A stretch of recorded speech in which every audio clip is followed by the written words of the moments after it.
Arjun Vidarbha Kesari Arjun Maharashtra Kesari white gold पक्षा भोला group world की पुणे यांच्या दावणीत असतो हा अर्जुन।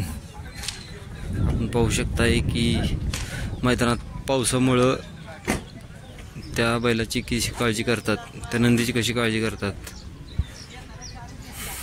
त्याच्या अंगावरती शाल टाकलेली आहे जेणेकरून पावसामुळे त्या बैलाला भिजू नाही, तो बैल आजारी पडू नाही अशी काळजी करतात विदर्भातले लोक।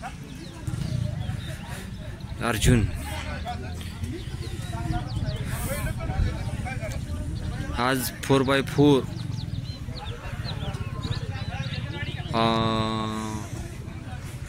कबालीवर होता। आपण पाहू शकताय